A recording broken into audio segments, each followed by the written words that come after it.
I guess, superstars of all time. The title of the show is the top 5 shoulda, coulda, wouldas. Shoulda, coulda, woulda. Shoulda, coulda, wouldas. And I'm just going to kick things off here.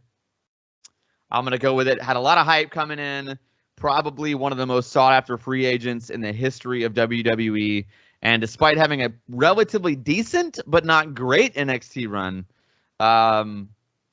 literally became abysmal once they got to the roster, and that's Shinsuke Nakamura. I think he's the number one number one current era wasted talent. And that's only in WWE because his Japan shit speaks for itself. Now, okay, and before I get any further, and we get any further in this list, I don't know how you guys made it, but for me, like, I didn't use a lot of current younger stars because it's like, well, they still got time. You know what I mean? Like, maybe they've been booked bad for a while, but they still got a few years. Nakamura's like, when his contract's up, he's probably done. You know he's pretty old at this point. He'll at least, I mean, I think he's going to wrestle for like 4 or 5 more years in Japan. He'll be like a Hulk Hogan over there or whatever, you know what I mean? Like, he'll do some part-time stuff over there as an older legend, and it'll be great. And I'm sure he'll have some redemption matches, and those will be all awesome, and he'll be heralded as a hero, and that'll be great. But yeah, his WWE run, shoulda, coulda, woulda. He really could have been the champion. If you would have put him with Paul Heyman, if Paul Heyman could have been his mouthpiece too, he would have been phenomenal. Or literally any kind of manager, like just anybody that can talk. And I'm not trying to shit on him. Like, I'm not one of those guys like, dude, like just because he's foreign. But it's like Vince McMahon has always had a point. Like, if you can't communicate clearly with a mass audience, a mainstream audience, you're never going to be that upper echelon guy. And they really didn't know how to use him too, because they wanted him to do all that communication. Like, when he first came in his NXT run and his Japan shit, I love some Nakamura. But over the years in WWE, I'm just like, wasted. They've soured me. Yep, wasted for sure. So that's my number 5. Shoulda, coulda, woulda. Jesse, you're number 5. Where you at? The Gladiator, Mike Awesome. Ooh. I like that a lot. I 110% believe that Mike Awesome was in a position where he wrestled in Japan. He wrestled through indies in America. He made a very fucking staunch reputation for himself. He was the first person to be in a situation where the WCW, ECW, and WWF World Championships were defended in the same match that he was in. And he had to get walked out because he had signed a contract with WCW. And he had to get walked out because he had to be protected. I mean, at the end of the day, it was like one of those things. The thing is, Mike Awesome had himself in a position. He was a taller guy, a very strong guy. He wrestled. He saved the lives of a lot of wrestlers that we all love, including like Sabu, Terry Funk, Mick Foley. He is a really, really, really great example of a dude who understood what it actually took to be a part of what everybody was doing at that point in time. And I think Mike Awesome had every fucking bit of an opportunity, and had it fucking fast forwarded by like 7 years, Mike Awesome probably would have been at the top of the fucking heap. Unfortunately, we lost him. And I think he's tremendous. So that's my number 5. Wexley. Man, dude, yeah. I want to say, before we even get to Wex, is like, the first 2 names on the list are Shinsuke Nakamura and Mike Awesome for the 2 of us. I feel like these lists are going to be very diverse, which is awesome. Yeah, because mine's completely different from yours. Bro, let's go. Let's hear it, Wex. What do you got? All right, coming at number 5 for me is an OG TNA guy who, once he went to WWE, just kind of soured, and that's Monty Brown. Okay. God damn it, Wex. That's a good one. He had like so much energy, great promos, good charisma, was pretty fucking sick in the ring for a relatively short period of time he'd been wrestling. And then once he became Marcus Von Core, it just fucked it. They took away what made him him, and it's just Marcus Corvon. Marcus Corvon. He's in, that's right. That's right. We all forgot. He's in SmackDown versus Raw 08 that we did our little draft thing on. So it's just crazy. Him and the Pope are actually in that game in their ECW gimmicks, and yeah, he's like the Albert Hainsworth of pro wrestling, you know. Oh God, that's a fucking great example. But yeah, dude, Monty Brown was fucking sick, and he coulda, shoulda, woulda been awesome, but WWE kind of fucked him up, and then after that, he just kind of got out of wrestling, and I think he's like a teacher now. Yep, he's just teaching them school children, and I think he's coaching like maybe junior high football. Well, it's not junior high; it's middle school football. Hey, the Pounce, baby. The Pounce, teaching the Pounce. Yeah. Yeah, man. Let's keep this thing rolling. Number 4 for me, is a tragic thing. I think that number 4 is Owen Hart for me. I think he's one of those throwback guys that I do think that if he'd had more I know he was doing the Blue Blazer thing and like he had been in the company for a while, but I do feel like if they had gotten him to a more serious gimmick, and if he could himself be more serious, which I know that might have been a little bit tough for him, I think that he could have. I really do think that he could have been a world champion one day, and I do think that he probably would have gotten the opportunity in probably like the early 2000s. I mean, he was the same age as Shawn Michaels, literally the exact same age. So it's like, I mean, no, not. He was like 2 years older, but still, like, I mean, Shawn Michaels wrestled till 08. So I think by like 02, 01, 02, you know, like, yeah, and he never had like gnarly injuries or anything before he died. So no, yeah, I mean, and dude, like a massive Kurt Angle, Owen Hart run, like would have just been so good. Angle, Owen Hart, Mr. Perfect Owen Hart. Yeah. God damn, it could have been great. Yeah, it could have been great. It could have been great. And, you know, so for me, it's tragedy more than it is circumstance. But number 4 for me is Owen Hart. I laid Owen Hart out of mine, as I did a lot of people, because I didn't want to include folks that their coulda, woulda, shoulda included death. Yeah. Ooh, well, that's Mike Awesome was your first guy. Well, no, but that was way after. Sure. Yeah. Like sure. that was he'd already been not in the thing for a while. Right. My number 4, also a TNA guy, Sonny Siaki. Ooh, nice. I feel like if anybody saw Sonny Siaki, you would immediately look at that motherfucker as the next big dude. Like, he had the moves. He knew his fucking ring work. He knew everything. Flying Elvises, right? Well, he started with the Flying Elvises. Yeah. Okay, yeah, that's how. Yeah. But he was like their Rock for like a year. Yeah, and I mean, if you look at Sonny Siaki in most of his career, he looked as though he could have taken the fucking world over easily, and he was pretty good in the ring. Green, but pretty good. He's green, yeah, but I mean, like, whose fault is that? Yeah, people not fucking being like, hey, let's take you and let's do this, and totally true. You know, it is what it is. But I like the minute I saw that dude, I was like, this dude. Definitely next top-notch superstar. Completely fell off. I'm not entirely sure what the story is behind that, but I will say. Oh, I know. Yeah, it's a good story. It's like his cousin. It might even have been his brother, but like he gave up a kidney, and like it was like a hero situation, like real life, just good dude thing, like good family dude thing, which is awesome. Well, I will say Sonny Siaki is my number. Yeah, that's awesome. It's awesome. Like it. Wax, where you at number 4?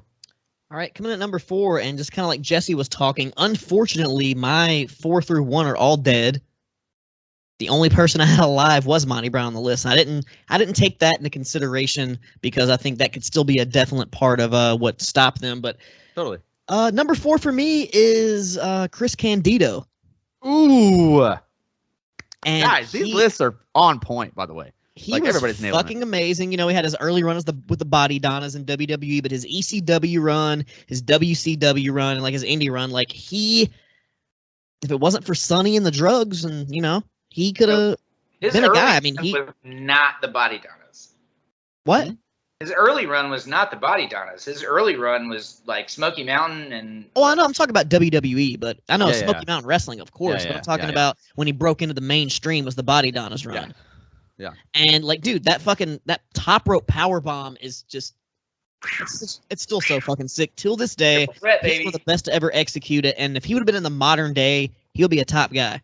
If he was in the modern day today, I feel like he could be up there with anybody. Chris Candido, fucking underrated, underappreciated, coulda, shoulda, woulda been.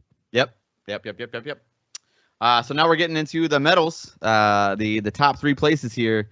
My number 3 is also a legendary ECW guy that I think should have and could have been an amazing main event talent, but just I guess the brass at WWE never really gave him a shot. Still, I think he actually ended up working there. I don't know if he still does as an agent.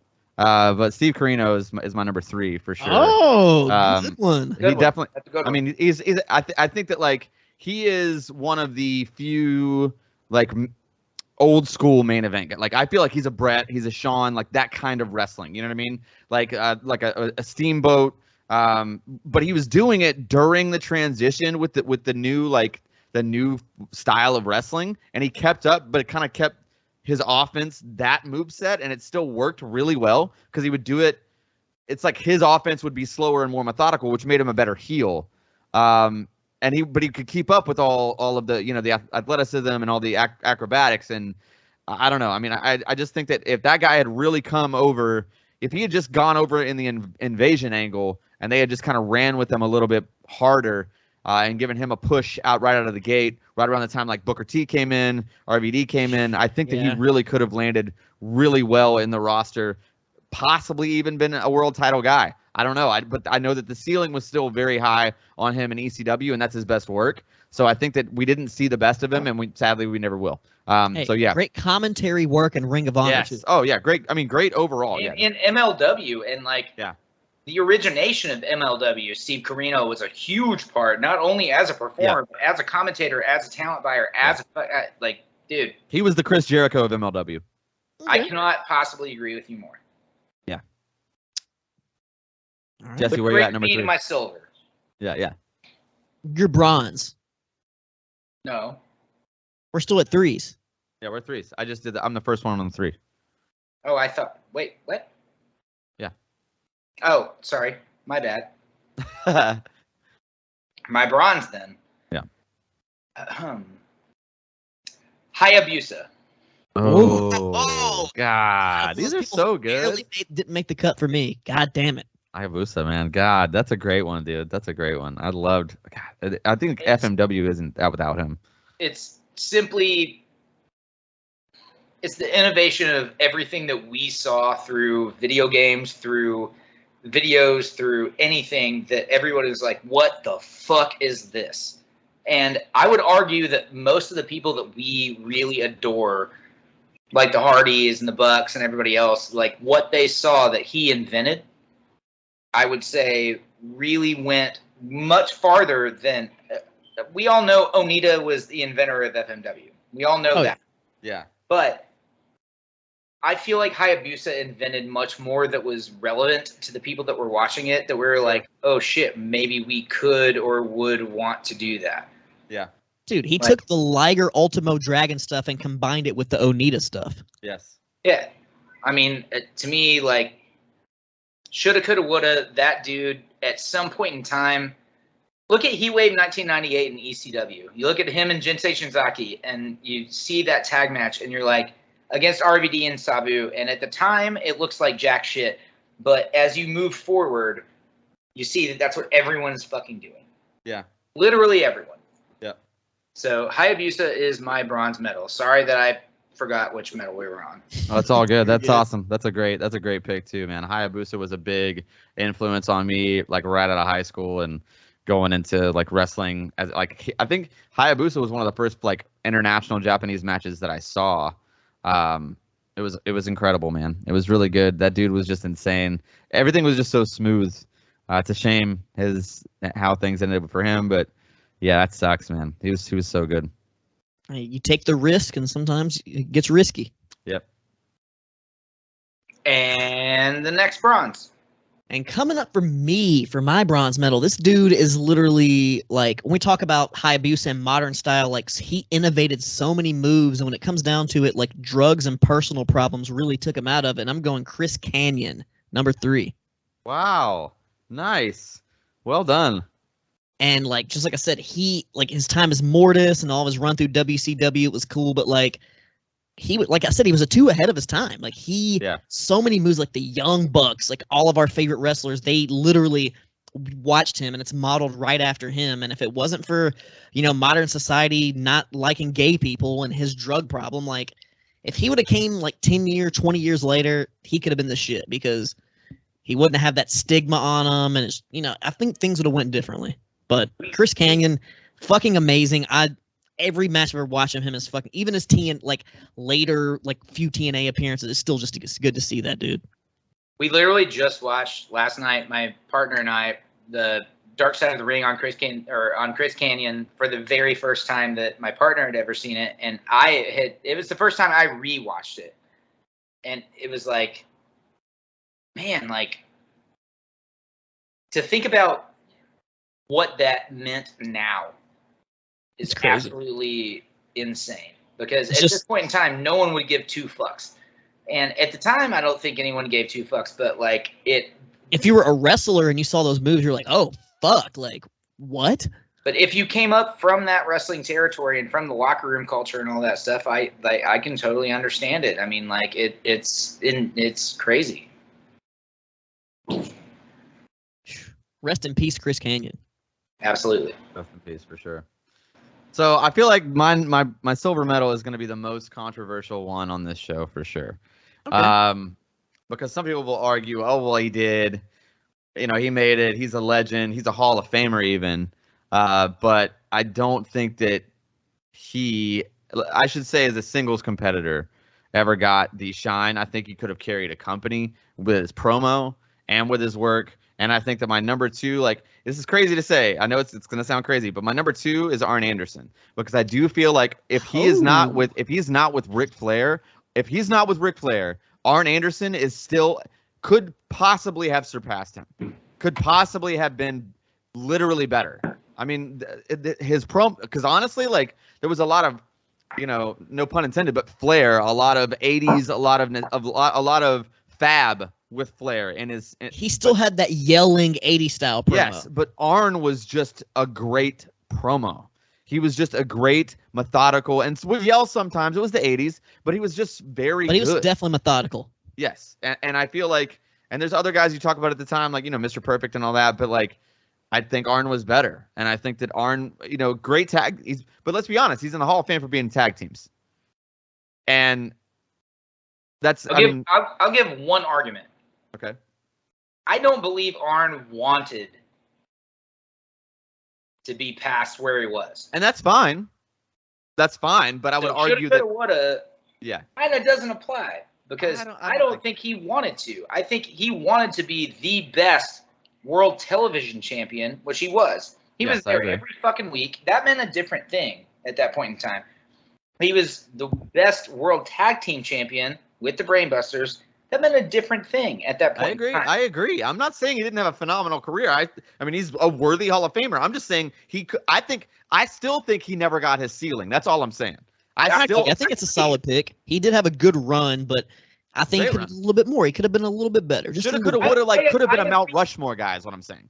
I agree that he could have, but here's the thing. Didn't want to. I don't think he wanted to. I hear you. And that's a valid argument. Valid argument. All right, then. All right, Jesse. Who is your silver? This is going to be even better. Not John Silver, just kidding, but who is it? Y'all going to fucking hate me. Oh, my God. Here it comes. The franchise. Oh, no, that's not where I thought you were going with Shane Douglas. I like that. I actually like that. Goddamn Shane Douglas. Okay. And the thing is, I know he got in his own way.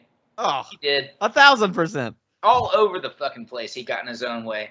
But I also think, and as much as we love to too sweet, like crazy, all over the place, he hates the clinic. The deal is, he really got in his own way. And the thing is, he's a great fucking promo. Yeah. A fantastic fucking promo, in fact. Yeah. He also invented Extreme Championship Wrestling as opposed to Eastern Championship Wrestling. He did. That whole thing is absolutely fucking undeniable. Legendary promo. He's a fantastic wrestler, bell to bell. He's a great promo.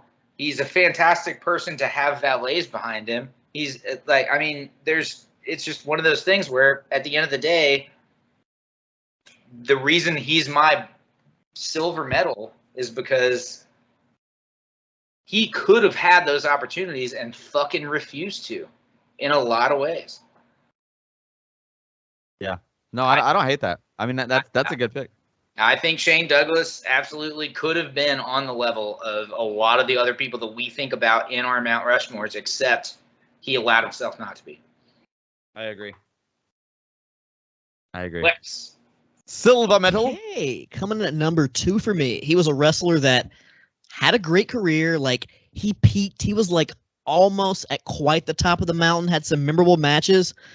but it came down to drugs and stuff that really ruined his career and death prematurely. And number 2 for me is the Samoan bulldozer Umaga. Oh, I like that. That's good. That's really good. That's a good pick. And during his run when he was still alive, like he was really getting there. And I think he could have been like Roman Reigns level before Roman Reigns.